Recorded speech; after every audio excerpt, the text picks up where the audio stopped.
নমস্কার বন্ধুরা, দেখছেন খবর প্রতিদিন। আপনাদের সাথে আমি শুভঙ্কর। দেখছেন প্রতিদিনের মতন উইন্ডি লাইভ স্ক্রিন। তো চলে আসি আজকের গুরুত্বপূর্ণ ওয়েদার আপডেটে। প্রথমেই চলে যাই উপগ্রহ চিত্রতে, দেখি কোথায় কী অবস্থা। আজকে একটু লেট হয়ে গেল। তো দেখছেন এদিকে একটু মেঘলা আকাশ, এলাহাবাদের কাছাকাছি একটু পশ্চিমী ঝঞ্ঝা এটা এগোচ্ছে দিল্লির দিকে। এটা কুয়াশা যে কোল্ড ওয়েভের যে মেঘ সেটা কিন্তু ওখানে চলছে। সেই সিচুয়েশনটা আস্তে আস্তে কিন্তু নর্থের দিকে এগোচ্ছে বন্ধুরা। এদিকে প্রচণ্ড ঠান্ডা হাওয়া, আজকে ঠান্ডা হাওয়ার বইতে পারে। তো সেই আপনারা যদি মনে করুন নর্থ বেঙ্গল থেকে দেখছেন, শিলিগুড়ি, জলপাইগুড়ি, কুচবিহার, অবশ্যই কিন্তু কমেন্ট বক্সে জানাবেন যে সেখানে ঠান্ডা হাওয়া বইছে কিনা। আজকে দুপুর থেকে কিন্তু ছিল আজকে সকাল থেকে ছিল মেঘলা আকাশ, সাধারণত রোদ্র উঠছিল, পরে কুয়াশা পড়েছিল, প্রচুর কুয়াশা পড়েছিল। যেটা আমার আপডেট অনুযায়ী আপনি আগের ভিডিওগুলো দেখতে পারবেন যে আমি বলে দিয়েছিলাম যে আজকে কিন্তু কুয়াশা পড়বে প্রচণ্ড। সব জায়গায় কিন্তু কুয়াশা ছিল। আজকে দেখুন এই জায়গাগুলো কিছুটা মেঘলা, তো সেরকম দেখানোর কিছু নেই উপগ্রহ চিত্রতে। আমি চলে আসি সোজা ফগে, মানে কুয়াশা, যেটা ঠান্ডার দিনের মেন আমরা ট্র্যাক করি কুয়াশাটা কোথায় গিয়ে পড়তে চলেছে। আর সবারই একটা কোয়েশ্চেন থাকে, দাদা কালকে আমাদের এখানে কুয়াশা পড়ছে কি পড়ছে না। এখন আমি 12টার আপডেটে দেখছি 10টা, 9টা, 8টা, 7টার সময় দেখছেন কুয়াশা, 3টার সময় কুয়াশা ছিল, কুয়াশা প্রচণ্ড পড়েছিল। আস্তে আস্তে কিন্তু কুয়াশা কেটে যাওয়ার পর এই মাঝখানে কিন্তু ধানবাদের কাছাকাছি কুয়াশাটা ছিল, প্রচুর বাংলাদেশে কুয়াশা ছিল। কালকে 8 তারিখে আমি যে দেখি, 8 তারিখে কিন্তু সেরকম কুয়াশা আছে। 8 তারিখে কুয়াশা আছে, 7 তারিখে কুয়াশাটা নেই, কিন্তু 8 তারিখে কুয়াশাটা দেখাচ্ছে। এটা চেঞ্জেস আসবে বন্ধুরা, 7 তারিখে করে চেঞ্জেস আসতে পারে। তো অবশ্যই আপনারা একটু বলবেন যে আপনাদের ওখানে কুয়াশাটা পড়ছিল কি পড়ছিল না।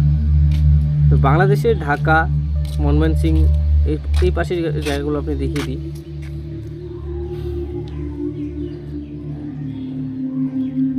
বাংলাদেশে এখন কুয়াশা দেখতে পাচ্ছি না বন্ধুরা। কুয়াশাটা আলিপুরদুয়ার, কোচবিহার, শিলিগুড়ির দিকে আশেপাশে কুয়াশাটা ছিল। উপরে গ্যাংটক, সিকিমের দিকে কুয়াশা আছে, ওগুলো তো থাকে। কুয়াশাটা বেশি যেখানে থাকবে সেখানে একটু নীল বেশি দেখাবে। এমনি আপাতত ক্লিয়ারই আছে, কুয়াশাটা পড়বে আর হাওয়াটা চলবে বন্ধুরা। কুয়াশা সেরকম আপডেট দেখতে পাচ্ছি না। কুয়াশা আপডেট যেটা দেখতে পাচ্ছি উত্তর দিকে একটু কুয়াশাটা আছে, সেটা পড়ছে, কিন্তু কলকাতা ক্লিয়ার আছে।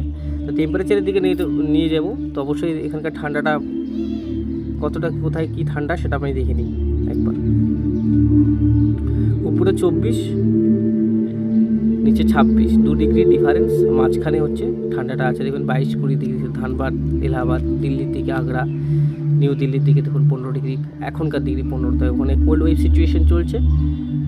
জানেনই আপনারা কোল্ড ওয়েভ সিচুয়েশনটা কি, এতটাই প্রচণ্ড ঠান্ডা হাওয়া, বাইরে বেরোনো অসম্ভব হয়ে যায়।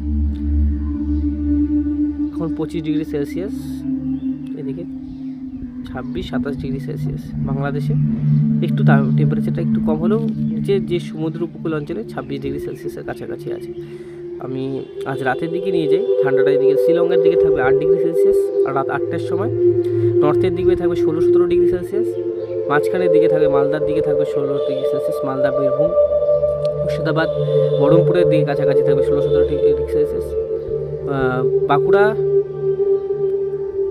দিকে নেবে, বাঁকুড়া, খড়গপুর, আরামবাগ, বর্ধমান 19 ডিগ্রি সেলসিয়াস। সোনামুখীতে 19 ডিগ্রি, বাঁকুড়ায় 20 ডিগ্রি, পুরুলিয়ায় 19 ডিগ্রি কাছাকাছি। পুরুলিয়ার দিকে একটু বেশি ঠান্ডা থাকবে। আজ মাঝরাতের দিকে নিয়ে যাব ট্র্যাকটা, উপরের দিকে তো থাকছেই কম। মাঝরাতে নিয়ে গেলে আপনারা দেখছেন 2টোর সময় 13 ডিগ্রি সেলসিয়াস, কলকাতার দিকে 16 ডিগ্রি সেলসিয়াস, শিলংয়ে 12 ডিগ্রি সেলসিয়াস।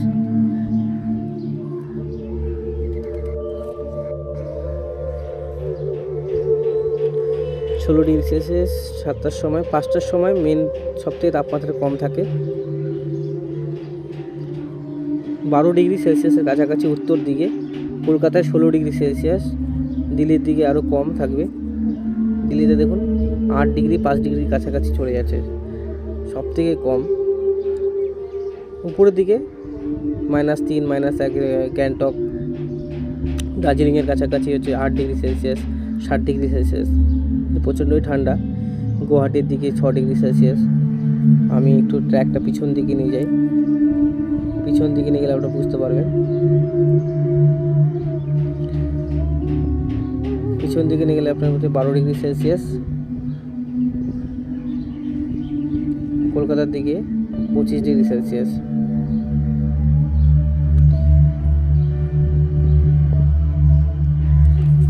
তো বন্ধুরা দেখতে পাচ্ছেন তাপমাত্রা 10 থেকে 12 ডিগ্রি সেলসিয়াসের মধ্যেই থাকবে। দক্ষিণ থেকে উত্তর দিকে বেশি ঠান্ডা প্রবাহিত হবে, ঠান্ডা হাওয়া যেটা থাকে সেটা প্রবাহিত হবে। আর মেঘলা আকাশ কোথায় গিয়ে আসতে পারে সেটা আমি আপনাদেরকে দেখিয়ে দিচ্ছি ক্লাউডসে গিয়ে।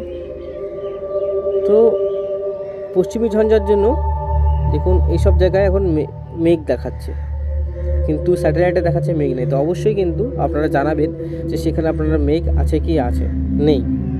দেখুন কলকাতা, ধানবাদ সব মেঘলা আকাশই দেখাচ্ছে, ভাগলপুর, পূর্ণিয়া, দারভাঙ্গা 1টার সময় দেখাচ্ছে মেঘ আছে। পশ্চিমী ঝঞ্ঝার জন্য যে মেঘটা, এর জন্য কিন্তু হাওয়াটা বাধা পাচ্ছে।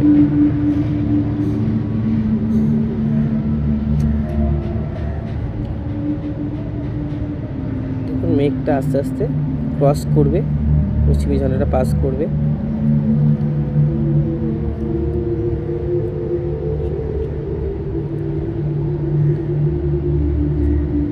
পশ্চিমী ঝঞ্ঝা পাস হয়ে যাওয়ার পর কিন্তু ঠান্ডাটা আবার পড়ার সম্ভাবনা থাকবে, কিন্তু দক্ষিণবঙ্গবাসী ঠান্ডার যে প্রভাবটা সেটা থেকে বঞ্চিত হওয়ার সম্ভাবনা অনেকটাই আছে। কারণ পশ্চিমী ঝঞ্ঝা প্লাস এই বৃষ্টিপাত কারণে কিন্তু ঠান্ডাটা অনেকটাই কম। বৃষ্টিপাত হওয়ার যেটা কথা ছিল সেটাও সেরকম বৃষ্টিপাত কিন্তু হচ্ছে না বন্ধুরা। যেটা বৃষ্টিপাত হওয়ার কথা ছিল পশ্চিমী ঝঞ্ঝার জন্য, সেই বৃষ্টিপাতটাও কিন্তু দেখা যাচ্ছে এখানে অনেকটাই কম। তো রেইন অ্যানিমেশন আমরা দেখতে পারবো যে বৃষ্টিপাত কোথায় সম্ভাবনা সবথেকে বেশি, আর কমছে কি না বাড়ছে সেটা কিন্তু আগামী 5 দিনে দেখছেন। গোয়ালিয়র দিকে দেখছেন 10 মিলিমিটার কাছাকাছি, উপর দিকে কম। তো আমি যে ECMW মোডে চলে যাব তাহলে অবশ্যই আপনারা বুঝতে পারবেন।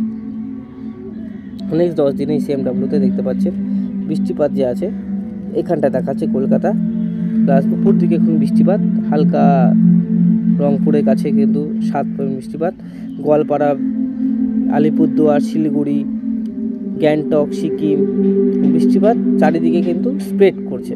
তো এটা দেখার বিষয় আগামী 10 দিনে কি হচ্ছে। সিলেট, ময়মনসিংহ, ঢাকা এপাশে হালকা হালকা বৃষ্টিপাত, প্লাস কলকাতার দিকে বৃষ্টিপাত আছে 1-2 মিলিমিটার, খড়গপুরের কাছে সবথেকে বেশি 8 মিলিমিটার। তারপরে হচ্ছে এখানটায় আপনার বালাসোরের কাছে যদি আপনারা দেখতে পাবেন, বালাসোরে 2 মিলিমিটারের কাছাকাছি বৃষ্টিপাত।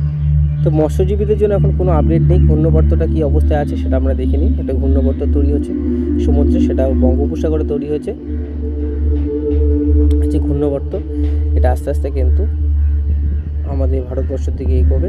এটার জন্য কিন্তু দক্ষিণ দিকে মানে সাউথে ব্যাঙ্গালোর, চেন্নাই, তামিলনাড়ু এই পাশে বৃষ্টিপাত মাঝারি, কোথাও আবার অতি ভারী পরিমাণে হওয়ার সম্ভাবনা আছে। আর আমাদের বেঙ্গলে কিন্তু সেরকম বৃষ্টিপাতের সম্ভাবনা অতটা নেই। বৃষ্টিপাত এভাবেই আসবে ঘূর্ণবাতের মাধ্যমে।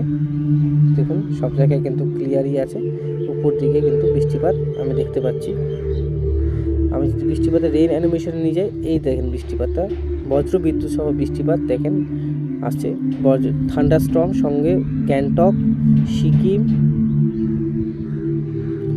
শিলিগুড়ি, দার্জিলিং প্রচণ্ড বৃষ্টিপাত কিন্তু ঢুকছে বন্ধুরা উপর দিক থেকে। এটা পশ্চিমী ঝঞ্ঝার জন্য লেট হবে, ডিলে হবে পশ্চিমী ঝঞ্ঝা, এর জন্য কিন্তু এরকম অবস্থা। চারিদিকে বৃষ্টিপাত কিন্তু 14 তারিখের পর থেকে বাড়ছে, বৃষ্টিপাতটা আসছে। 15 তারিখে যদি আমি আপনাদেরকে শো করি তাহলে আপনারা বুঝতে পারবেন 15 তারিখ বৃষ্টিপাতটা বজ্র বিদ্যুৎ সহ যে আসছে।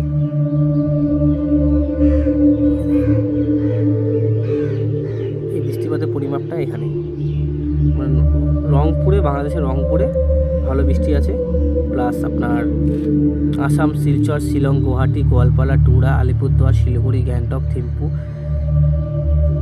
তারপরে হচ্ছে মিলুরি, গোটা আসাম সহ বৃষ্টিপাতটা আমি দেখতে পাচ্ছি। ঢাকা, ময়মনসিংহ, ঢাকা, কলকাতা, চন্দননগর, শান্তিপুর, বর্ধমান, আরামবাগ, কোলাঘাট, খড়গপুর, জলেশ্বর, পুরুলিয়াতে নেই, দুর্গাপুরে নেই। দুর্গাপুরে হালকা বৃষ্টিপাত, কাটোয়া, মেহেরপুর, রাজশাহী, ধুলিয়ান, মালদা, বহরমপুরের কাছাকাছি বৃষ্টি আছে। আর এই পাশে আপনার দারভাঙ্গা, শিলিগুড়ি, আলিপুরদুয়ার বললামই, আর উপরে গ্যাংটক, সিকিমে স্নোফল হওয়ার চান্সেস বেড়ে গেছে। মানে একটা পশ্চিমী ঝঞ্ঝা, বড় স্ট্রং একটা পশ্চিমী ঝঞ্ঝা পাস করবে, সেটার জন্য কিন্তু এখানে বৃষ্টিপাতটা হতে পারে। এখন পশ্চিমী ঝঞ্ঝার জন্য হচ্ছে না, আর একটা কোনো একটা রিজন আছে যে কোন দিক দিয়ে আছে, দক্ষিণ পশ্চিমে আছে না অনেক দিক আছে, দিক অনুযায়ী সেটা নামকরণ হয় যে কোন দিকে আছে, কোন একটা ঘূর্ণবর্তের জন্য হচ্ছে নাকি, সেটা কিন্তু পরের দেখা বিষয়। এখন যেটা মনে হচ্ছে পশ্চিমী ঝঞ্ঝা, পরবর্তী আপডেটে আপনাদেরকে অবশ্যই জানাবো যে কিসের জন্য, ঘূর্ণবর্তের জন্য না অন্য কোনো জায়গার থেকে কোনো মেঘ আমাদের এখানে বৃষ্টিপাত ঘটাচ্ছে, এটা দেখার বিষয় আছে বন্ধুরা। তো অবশ্যই ফলো রাখবেন, চ্যানেলটাকে ফলো করার চেষ্টা করবেন। সঠিক আপডেট পাওয়ার জন্য অবশ্যই চ্যানেলটাকে সাবস্ক্রাইব করে, লাইক করে, শেয়ার করে দেবেন। তো এটা আপনাদের কাছে অনুরোধ, আপনারা সবসময় ফগ লাইট ইউজ করবেন, রাস্তাঘাট দেখে শুনে পার হবেন। যখন আপনার কুয়াশা পড়বে একটু টাইম নিয়ে রাস্তাঘাট পার হবেন। তো সতর্ক থাকা ভালো সবাইকে, আর সতর্ক রাখা ভালো সবাইকে। তো আপনারা দেখতে পাচ্ছেন যে বৃষ্টিপাত আসছে, তো ভালো পরিমাণে বৃষ্টিপাত আসছে। এবার ঠান্ডা থেকে কিন্তু সেরকম ঠান্ডা কিন্তু দক্ষিণবঙ্গবাসী না পেলেও উত্তরবঙ্গবাসী পাচ্ছে, এখনও পাচ্ছে। কারণ কলকাতার দিকে কবে ঠান্ডাটা পড়ছে সেটা কিন্তু এখনও দেখার বিষয়। তো এখনও কিন্তু হাল ছাড়বেন না, অবশ্যই দেখবেন কবে ঠান্ডাটা পড়ছে। আর কিছুদিন হয়তো ঠান্ডা পড়বে, এখনও ফেব্রুয়ারি মাস বাকি আছে, জানুয়ারি, ফেব্রুয়ারি। এখন তো ঋতু অনেকটাই পরিবর্তন হয়েছে, যখন আপনারা 2 মাস 3 মাস আগে ঠান্ডা পেতেন, এখন 2 মাসের জায়গায় 1 মাস ঠান্ডা পাচ্ছেন। 10 দিনের গ্যাপ দিয়ে আবার ঠান্ডা পড়ছে, 10 দিন আবার গরম পড়ছে, এরকম হচ্ছে ঋতু পরিবর্তন প্লাস গ্লোবাল ওয়ার্মিংয়ের জন্য। তো আমি এখানে যতটা দেখতে পাচ্ছি একটা ঘূর্ণবর্ত জন্যই এটা হওয়ার সম্ভাবনা। এই যে একটা ঘূর্ণবর্ত আমি দেখতে পাচ্ছি, তো এই ঘূর্ণবর্ত উত্তরবঙ্গের উপর দিয়ে যাওয়ার সম্ভাবনা আছে। তো এই ঘূর্ণবর্ত, এই যে ঘুরছে যে হাওয়াটা, এটা কিন্তু অন্য জায়গার থেকে আসছে। তো কোনো পূবালি হাওয়া বা আমাদের দক্ষিণ পশ্চিমী হাওয়ার সঙ্গে হয়তো ধাক্কা লেগে এবার ঘূর্ণবর্ত তৈরি হওয়ার সম্ভাবনা থাকে। তো সেরকম কিন্তু হয়। তো অনেক কিছুই কারণ আছে, হচ্ছে আপডেট আপনাদেরকে দেবো, যেহেতু এটা 16 তারিখ পর্যন্ত আপডেট আছে, তো এখনও 7-8 দিন বাকি। তো এতদিনের আপডেট সবসময় মেলে না, তো চেঞ্জেস হয়। তো অবশ্যই কিন্তু এটাকে নজর রাখবেন, আর চ্যানেলে আপডেট পাওয়ার জন্য চ্যানেলটিকে সাবস্ক্রাইব করবেন। তো বন্ধুরা, আজকের মতন এখানে সমাপ্ত করছি। তো মৎস্যজীবী ভাইদের বলছি, তাদের জন্য কোনো সেরকম সতর্কমূলক আপডেট নেই।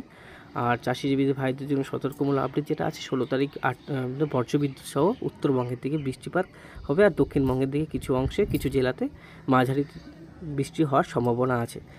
তো আপনাকে দেখিয়ে দিচ্ছি যে কোথায় কোথায় আছে, আপনারা দেখে নেন এই যে জায়গাটা। আর কিছুক্ষণ আগেও সেটা জায়গাগুলোর নাম বলে দেওয়া আছে।